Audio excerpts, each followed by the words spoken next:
The sun over Elias Thorne's ranch was a relentless, white-hot coin in a pale blue sky. For weeks it had baked the land, turning the once green pastures to brittle, brown paper and shrinking the water in the creek to a muddy trickle. Elias felt that dryness deep in his bones. Each day was a fight, a losing battle against the weather and the mounting pile of bills on his kitchen table. The worry was a constant, heavy stone in his stomach. One afternoon, seeking a distraction from his troubles, he flipped through an old newspaper that had been used to wrap some machine parts. His eyes, tired from squinting at the harsh light, scanned the pages without much interest until a small boxed advertisement in the classified section caught his attention. Unincorporated territory auction, it read. The words were dry and official. Cerro Oro Township. Mineral rights as applicable. Sealed bids minimum $1. Elias almost tossed the paper aside. It sounded like nonsense. But the name, Cerro Oro, stuck in his mind. It meant Gold Hill. He remembered old tales of silver, strikes in that region, towns that had boomed and then gone bust decades ago, swallowed by the desert. A whole town. The idea was so grand and so ridiculous it made him smile for the first time in weeks. Later that day, after a less than satisfying dinner, the thought returned to him. A place where no one could tell him what to do. A clean slate, even if it was a dusty one. It was a foolish dream, but it was a dream nonetheless. On a pure whim, fueled by a need for hope more than anything else, he found a money order form. He filled it out for $50, a sum that felt both recklessly large and laughably small for a piece of the world. He mailed it off, a secret smile on his face, already thinking of it as money spent on a pleasant daydream. He put it out of his mind, certain that someone else had surely bid more. Weeks passed. The drought held. The worry grew. Then, one hot afternoon, the mail brought a plain white envelope with an official seal. Inside was a single sheet of paper. It was a bill of sale. It stated that Elias Thorne was the successful bidder and now held the title to the Cerro Oro Township. He read the words again and again, the paper feeling unnaturally heavy in his hand. He had done it. He had actually bought a ghost town for $50. A sudden fierce energy filled him. He packed his old truck with a bedroll, a crate of supplies, and a worn map. He told no one where he was going. As he turned onto the long, empty highway leading west, the weight on his shoulders felt a little lighter. He was not just a struggling rancher anymore. He was a man with a deed in his pocket and a town of his own to see. The 2-day drive took Elias deeper into a part of the state where the world seemed to slowly empty out. The paved highway gave way to a gravel road, which then became little more than a pair of dusty ruts cutting through a vast landscape of scrub and red rock. The map was almost useless, but a faded, bullet-riddled sign, so old the wood was silvered by the sun, confirmed he had found the right canyon. It read Cerro Oro. He had arrived. He brought his truck to a stop and stepped out into a silence so complete it felt like a physical presence. The air was hot and still. Before him lay the ghost town, exactly as he had pictured it in his mind. There were a dozen buildings lining a main street that was now just a wide path of dust and weeds. Their windows were dark, empty eyes, and their wooden walls were bleached pale by decades of sun. A general store with a sagging porch, a blacksmith shop with a rusted anvil visible inside, a jailhouse with a single cell, its door hanging open on a broken hinge. It was a picture of perfect abandonment. Elias walked slowly down the center of the silent street, his boots kicking up little puffs of fine dust.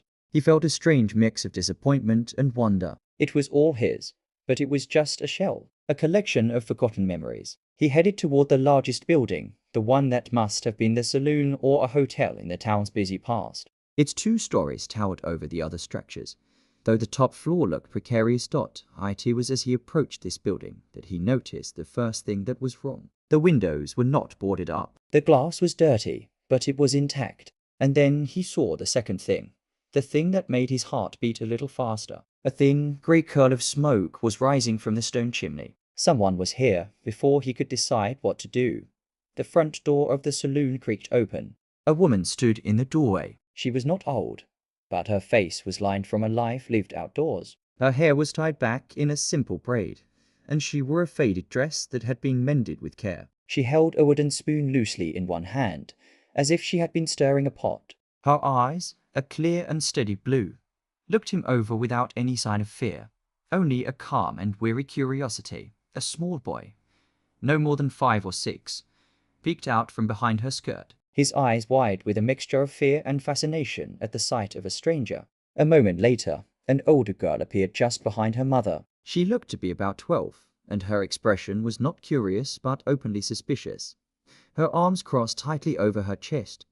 Elias, feeling suddenly like an intruder, held up the bill of sale he had been clutching. "Hello," he said, his voice sounding too loud in the immense quiet. "My name is Elias Thorne. I seem to own this property." The woman's gaze flicked to the paper in his hand and then back to his face. She didn't look surprised. She simply nodded slowly. "I'm Eleanor Vance," she said. Her voice was quiet but clear. "These are my children, Samuel and Clara. I suppose you'd better come inside then." She stepped back, holding the door open. Elias, his mind reeling, walked toward the doorway of the saloon and into a world he never could have imagined. The interior of the old saloon was a world apart from the dusty silence outside. Elias stepped over the threshold and felt a coolness that was not just about temperature, but about the feeling of a cared-for space. The main room was vast, with a high ceiling supported by heavy wooden beams, but it had been transformed into a comfortable home. Woven rugs in faded colors covered the floorboards, softening their creaks. Curtains, made from floral-patterned flower sacks, hung at the windows, filtering the harsh desert light. The air smelled wonderfully of wood smoke, baking bread, and the simmering stew that hung in the massive fireplace. Eleanor Vance gestured for him to take a seat at a large, scarred wooden table that looked like it had been there since the town's founding. Samuel, the little boy, immediately ducked behind a chair, still peeking at the stranger, while Clara remained standing near the hearth, her arms crossed, her gaze fixed on Elias with unwavering suspicion. She was guarding her home, and he was the threat. Eleanor poured him a cup of coffee from a pot on the hearth. It was strong and bitter, the way ranchers liked it. "You must have questions, Mr. Thorne," she said, her voice calm as she sat across from him. "That might be the biggest understatement I've ever heard," Elias replied, managing a small smile. He looked around the room again, taking in the shelves lined with books, the neatly stacked firewood, the braids of garlic and dried herbs hanging from the beams. "I thought this place was empty." The auction notice. It said it was abandoned by everyone but us, Eleanor said softly. She folded her hands on the table. "My family never left Cerro Oro. My grandfather was the town doctor. When the silver vein played out and everyone packed up to seek their fortune elsewhere, he refused to go. This was his home. His patients were here. He believed another vein would be found. He stayed. Then my father stayed. And now we stay." She explained their life with a simple, matter-of-fact grace that Elias found astonishing. They maintained the three sturdiest buildings: the saloon that was their home, the general store they used for storage, and the blacksmith shop where they did repairs. They had a garden out back, sheltered from the worst of the sun by a rocky overhang. They collected rainwater in barrels and drew their main supply from the original town well, which still held sweet water deep underground. Once every few months, Eleanor would make the long, difficult journey to the nearest modern town to trade carefully preserved foods and handcrafted items for things they couldn't make themselves, like coffee, sugar, and ammunition for the old rifle she used for hunting. "We've seen people come before." Clara's voice cut through the room from her post by the fire. It was sharp and direct, aimed at Elias. "Men with papers like yours. They come in their big trucks. They look around. They poke through the old mines. And then they leave when they see there's nothing left to take." Her eyes challenged him. "Are you going to make us leave?" The question hung in the air, heavy and direct. Samuel, from behind his chair, looked up at Elias, his small face suddenly fearful. Elias looked from Clara's defiant stare to Eleanor's patiently waiting expression, and then down at the bill of sale on the table between them. He had come here with a piece of paper that said he owned the land, the buildings, the very dust. But he was sitting in a home filled with the evidence of a family's love and labor, spanning generations. He had come to claim a ghost, and instead found a heartbeat. He thought of his own quiet, lonely ranch house, and the profound difference between a house and a home. He began, his voice rough. He didn't know how to finish. He was a man who made his living on the land, a man of deeds and fences and clear ownership. But this was different. This was about people. "I don't know what I'm going to do," he said finally, and it was the honest truth. I need some time to think." Eleanor nodded slowly, as if she had expected this answer all along. "Thinking is a good place to start," she said. "You're welcome to stay for supper. The stew is almost ready." It was an offer of peace, a moment of grace in a situation that had no easy answers. Elias simply nodded, his mind a whirlwind. The weight of his $50 dream suddenly feeling heavier than any deckback on his ranch. Elias slept fitfully in his truck. The vast desert sky a ceiling of cold, brilliant stars. The silence was not the empty silence he had expected.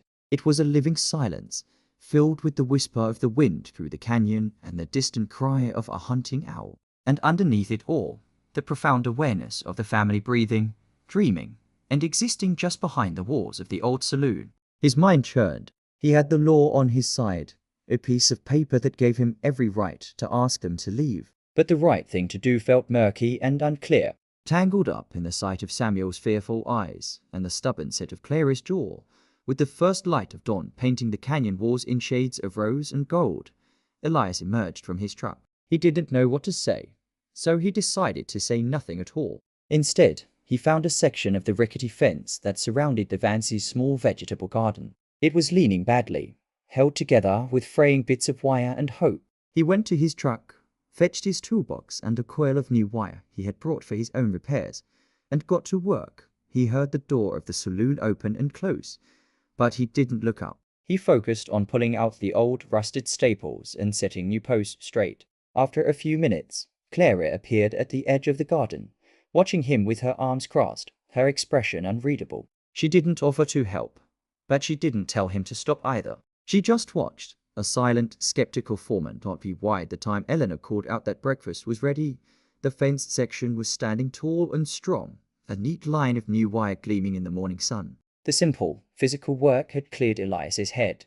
Over a breakfast of flatbread and beans, the atmosphere was less tense. Samuel, emboldened by the morning, asked him a shy question about his truck. After eating, Elias walked around the property, not as an owner inspecting his purchase, but as a rancher assessing needs. He saw the well cover was splintered and dangerous.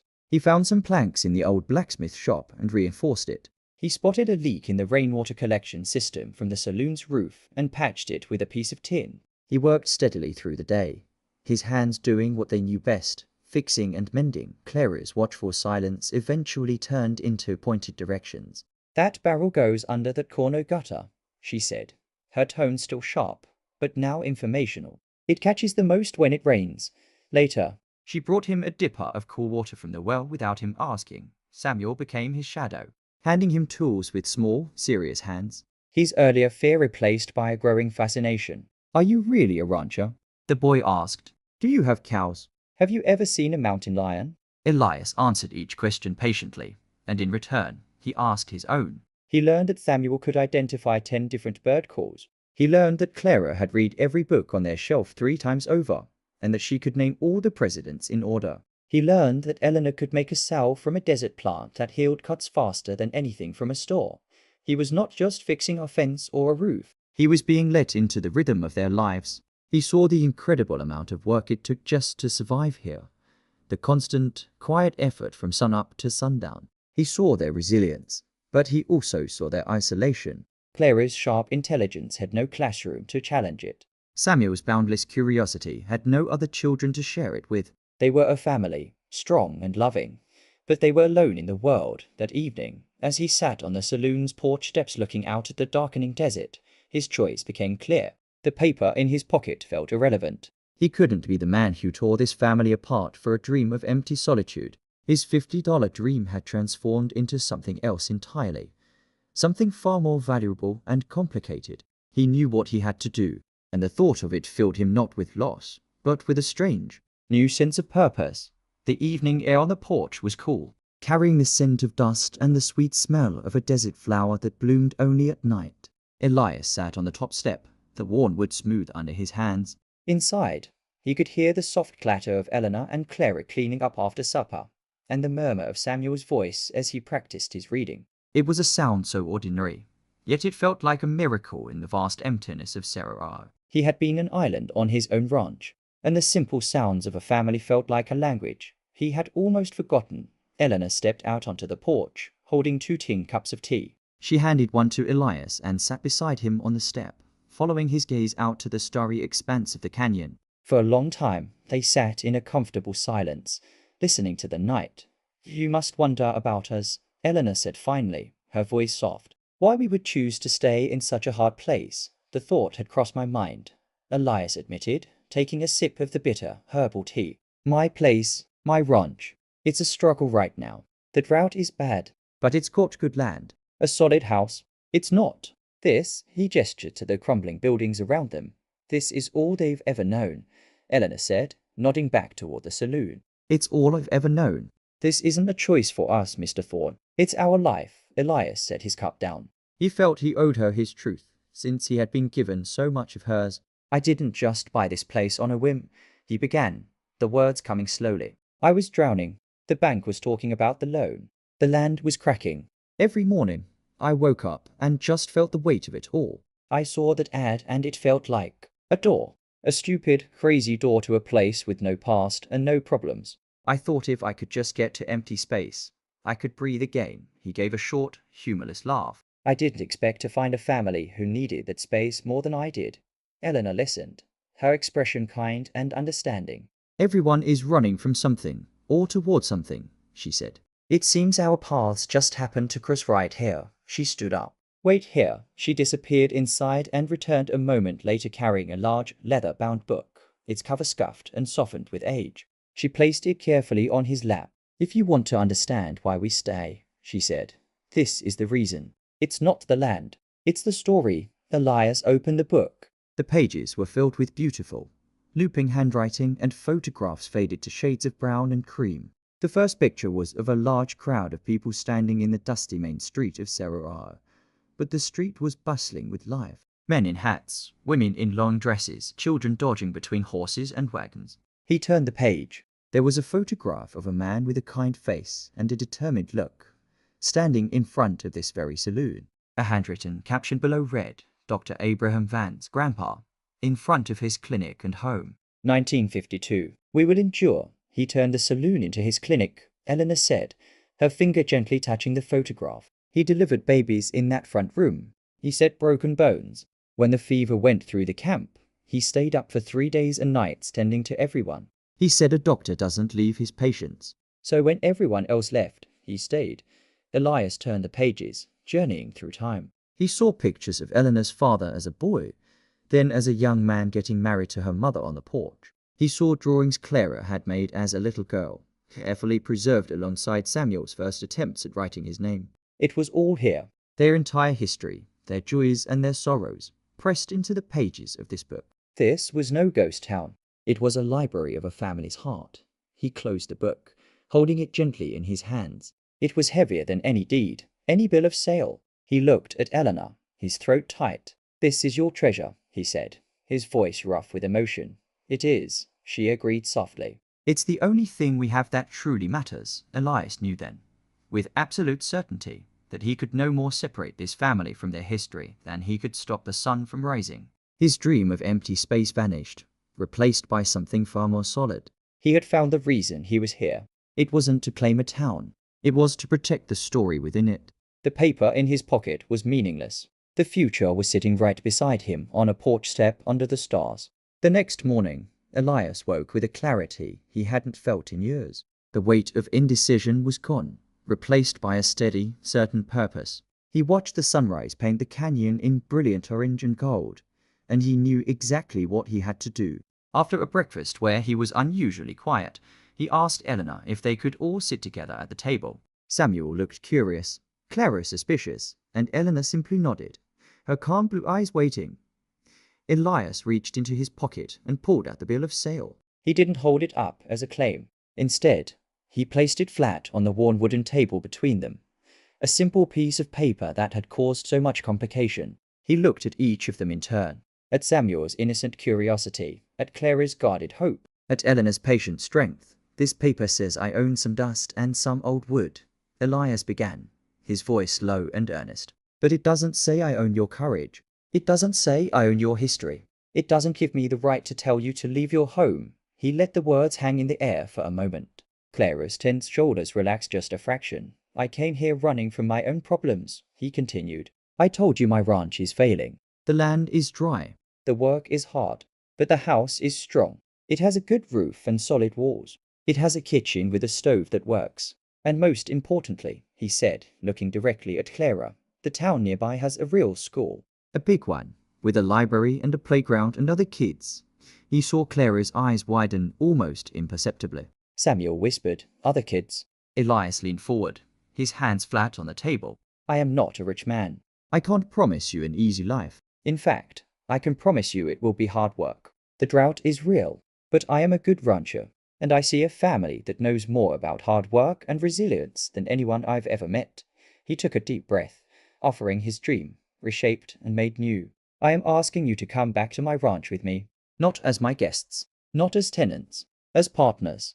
We would work the land together. We would be a family. All of us."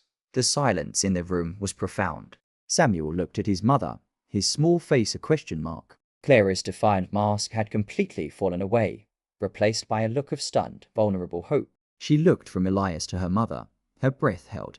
Eleanor's gaze was steady on Elias. She was measuring his words, looking for the truth behind them. She saw no pity, no condescension. She saw a man who was offering everything he had left, which was a struggling piece of land and a willingness to try. He was not offering to save them. He was asking them to save each other.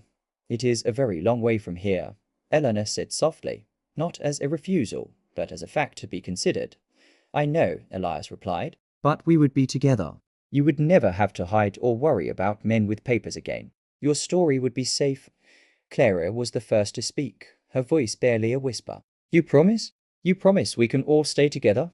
Elias looked the brave young girl right in the eye, making a vow he knew he would keep until his last breath. "I promise, no matter how hard it gets. We face it together." Eleanor placed her hand over his on the table. Her hand was calloused and strong, a working hand, just like his. She didn't smile, but her eyes shone with a light that had not been there before. It was the light of a future glimpsed. "Then it seems," she said, her voice firm with a new resolve, "we have a great deal of packing to do." The following days were a whirlwind of purposeful activity. The silent ghost town of Cerro Oro was filled with sounds it had not known for generations. The sounds of a family preparing for a great journey. There was no sadness in the work, only a focused energy. They were not leaving their home behind. They were taking its heart with them. Elias and Eleanor worked together, deciding what was essential to bring. The old truck would only hold so much. The heavy furniture, the pots and pans used every day, the tools from the blacksmith shop, all had to stay. But Elias insisted on making space for the things that truly mattered. He carefully packed the leather-bound family history book, wrapping it in cloth to protect it on the long journey. He helped Clara take down her collection of dried flowers and unusual rocks from her windowsill, each one a treasured memory of the desert. He helped Samuel carefully box up his few precious toys, a carved wooden horse and a collection of brightly colored feathers on the morning of their departure. The truck was packed high and tightly secured with ropes. The saloon stood empty and quiet once more, its door closed but not locked. It seemed to watch them go, a silent guardian of the past. Samuel waved goodbye from the passenger window, his small hand flapping until the building disappeared from view around a bend in the canyon. The drive back to Elias's ranch was long and dusty, but the mood inside the truck was light. Samuel asked 1,000 questions about the cows and the house, his excitement bubbling over. Clara was quieter, watching the changing landscape out the window, but a small, hopeful smile played on her lips. Eleanor sat with a calm dignity, her hand occasionally resting on Elias's arm to point out a hawk circling overhead or a particularly beautiful rock formation when they finally turned down the familiar dirt road to Elias's ranch. The place looked different to him. The fields were still brown, the creek still low, but the house no longer looked lonely. It looked like it was waiting for them. As the truck rolled to a stop, the front door of the ranch house seemed to open itself in welcome. Unpacking was a joyful chaos. Samuel immediately claimed a small room overlooking the barn. Clara chose a room with a window facing east, toward the distant mountains she had never seen before. Elias helped Eleanor carry her things into the largest bedroom, and for the first time, he saw tears in her eyes. They were not tears of sadness, but of a gratitude so deep it had no words. That evening, the ranch house kitchen was filled with the same wonderful smells that had greeted Elias in the old saloon. Stew simmered on the stove, and fresh bread cooled on the counter. The table was set for 4. As they sat down to eat together, the room was filled with the sound of talking and laughter. The silence was gone, replaced by the music of a family.